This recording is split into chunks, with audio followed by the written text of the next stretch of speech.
Welcome to Cineights, where you get to know the best movies and series. Today's video is about the new shows and movies to watch in January 2024 on Netflix, Hulu and more, according to Ranker. I hope you enjoy this video. Be sure to watch until the end. Please subscribe to the channel and like the video. Society of the Snow. 30 years after Alive retold the story of the Uruguayan 1972 Andes flight disaster comes this new take, directed by J.A. Bayona and featuring a cast of mostly unknown Uruguayan and Argentine actors. The survival thriller is based on journalist Pablo Virsi's nonfiction book, which contained accounts from all 16 survivors. In 1973, the flight was chartered to fly a rugby team to Chile. En route, it crashed on a glacier in the heart of the Andes, with only 29 of the 45 passengers surviving. They find themselves in a brutal environment that forces them to resort to extreme measures to stay alive. The premise of this sci-fi thriller doesn't just sound like a Black Mirror episode, it's almost an exact clone of Season 6's Beyond the Sea. Any similarities are just a coincidence, of course. Saoirse Ronan and Paul Mescal play married couple Hen and Junior, who live on a Midwestern farm ravaged by climate change. One day, a mysterious stranger arrives with the news that Junior has been selected for a mission to colonize another planet. During the years he's gone, the government will replace him with a robotic clone to keep Hen company. He'll get to keep her husband, sort of. The brother's son, Oscar winner Michelle Yeoh, takes on the role of a different kind of Chinese mother, though badass in her own way. Eileen is mom to Charles, Chairleg, son and Bruce. The latter is unaware of the truth of his family, that his father was the head of a powerful Taiwanese triad and that his older brother is a legendary killer. When their father is shot by a mysterious assassin, Charles heads to Los Angeles to protect his family. But as Taipei's deadliest societies and a new rising faction tussle for dominance, the sons must grapple with the emotional wounds caused by their long separation and reform broken bonds before one of their countless enemies kills them all. Good grief, Mark finds his life upended by the sudden loss of his husband Oliver. In his quest for healing, Mark embarks on a trip to Paris with his closest friends Sophie and Thomas. As they explore the picturesque streets of Paris, the trio confronts some deep-seated truths and unspoken emotions in their friend group while dealing with their own problems. Though Mark has to find it within himself to move on and grieve on his own terms, ultimately time spent with those he cares about may be what saves him.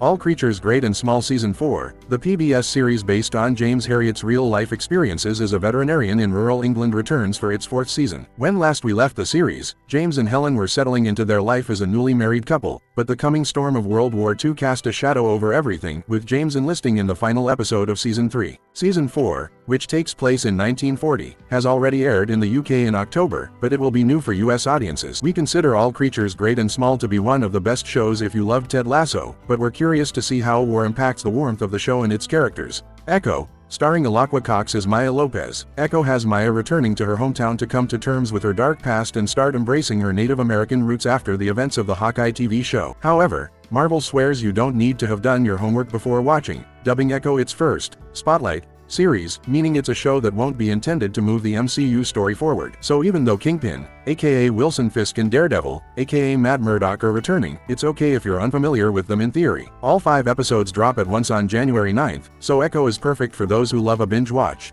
Ted, look, I'm not expecting prestige TV from the Ted TV show. Starring the voice of Seth MacFarlane as the vulgar, anthropomorphic teddy bear and Max Burkholder is his best friend John. This show is a prequel to the 2 surprisingly successful movies about a stuffed animal and his adult best friend. All I want from this exploration of Ted and John's high school years is to laugh consistently and return to at least a bit of the magic of the first Ted movie. Self-reliance. In the heart of Los Angeles lives a jaded man named Tommy Walcott. Everything changes when he gets the chance to win $1 million. The catch: he must survive a harrowing 30-day game on the dark web, evading hunters whose sole objective is to kill him. It seems impossible until he discovers one vital loophole: the hunters can strike only when he's alone. He then sets off to convince friends, family, and even strangers to join him in this deadly game of survival, ensuring he's never alone. And that means by all means necessary. How far would you go to win $1 million?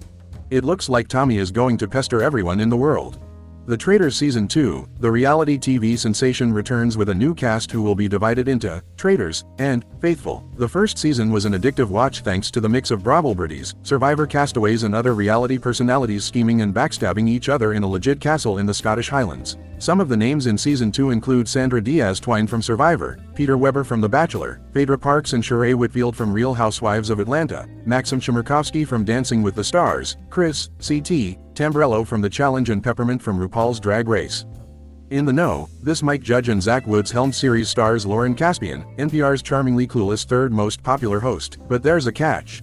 Lauren and his NPR crew are all stop-motion puppets. This comedy meets late-night talk show is a peek behind the curtain of Lauren's fictional show, In the Know, where he gives hilariously off-the-mark interviews with real human guests. Think Space Ghost Coast to Coast for elder millennials with a hint of idiocracy and you get the idea. Masters of the Air. Masters of the Air is a companion series to Band of Brothers in the Pacific, despite not calling HBO its home like the previous two limited series. The limited series follows the 100th Bomb Group of the U.S. Army Air Forces, the predecessor to the U.S. Air Force, during their combat missions against Nazi Germany. Like with the other two World War II limited series from Tom Hanks and Steven Spielberg, Masters of Air has a massive ensemble cast with some heavy hitters in key roles. In this instance, Austin Butler is Major Gail Cleaven, Barry Cogan is Lieutenant Curtis Biddick, and NQT Gawa as Second Lieutenant Robert Daniels.